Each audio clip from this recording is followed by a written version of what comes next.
मी आज वरणाचे फळं करणार आहे. त्यासाठी तुरीची डाळ घेतली आहे, ती 2 पाण्याने स्वच्छ धुवून घेतली. आता कुकरमध्ये ती मी शिट्ट्या देऊन घेते. कुकरमध्ये टाकते, 2-3 शिट्ट्या होऊ देते. डाळ शिजलेली आहे. आता आपण वरणीला फोडणी देऊ. वरणाला फोडणी देऊ. त्याच्यासाठी मी तेल टाकते.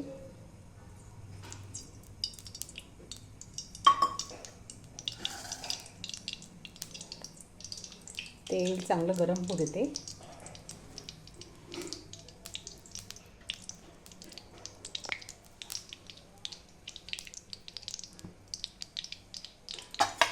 आपलं तेल गरम झालं की त्याच्यामध्ये मी आता मोहरी टाकते.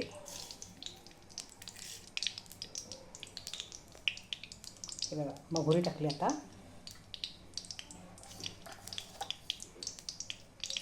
जिरे,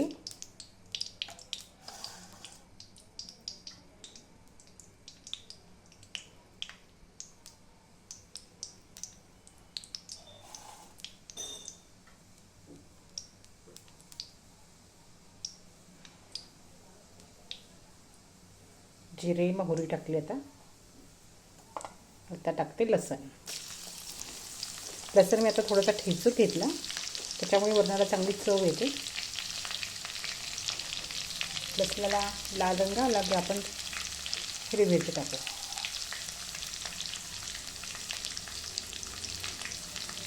हे बघा, लसण आपला लाल होतं.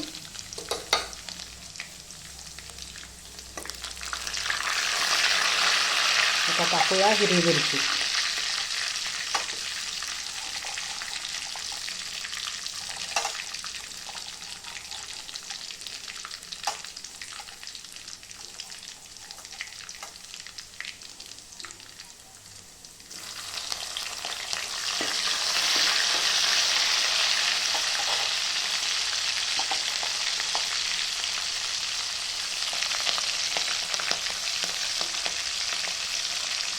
हिरवी मिरची टाकून चांगली फ्राय झाली.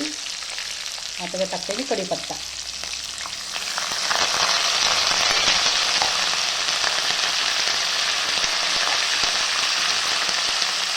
कढीपत्ता पण चांगला तेलामध्ये कडकडू द्यायचा.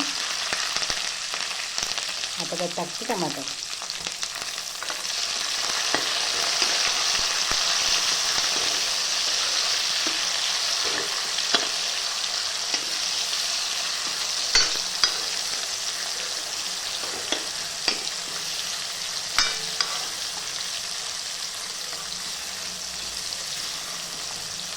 आता टाकूया आपण हळद, चवीनुसार मीठ.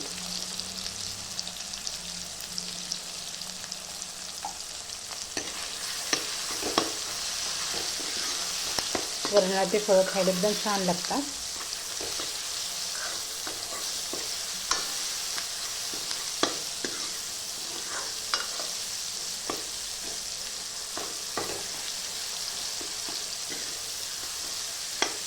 त्यासाठी मी अगोदर तुरी डाळ शिजवून घेतली कुकरमध्ये.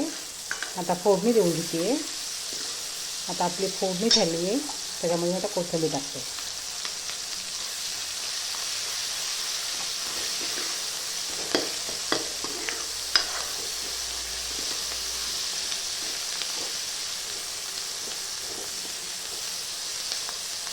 आता टाकूया आपण शिजलेली तुरीची डाळ.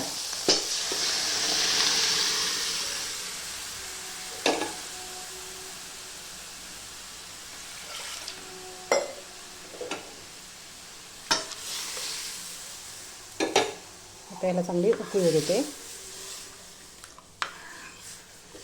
ही आपली डाळ झाली. आता याला चांगली उकळी द्यायची. इकडे मी गव्हाचं पीठ पण मळून ठेवलेलं आहे. आता थोडीशी डाळीला वरणाला उकळी देते. आम्ही चांगली तर पोळी लाटून घेतली आहे. आता वरण फ्राय करण्यासाठी आता ही पोळी अशी कट करते आणि वरणामध्ये सोडते आणि 5-10 मिनटं त्यांना शिजू देते. आता हे वरणात टाकते.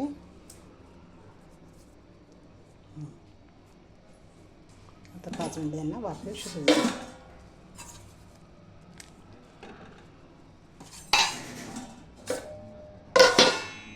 हे बघा, झाले आपले वरणफळ तयार. मस्त गरम गरम छान लागतात. त्यात गावरान तूप टाकायचं आणि गरम गरम खायचे, छान लागतात. आवडल्यास माझ्या चॅनल लाईक करा, सबस्क्राईब करा. तुमच्याकडे काय म्हणतात ते वरणाच्या फळाला मला कमेंटमध्ये सांगा. थँक्यू. हे आपले वरणफळ तयार.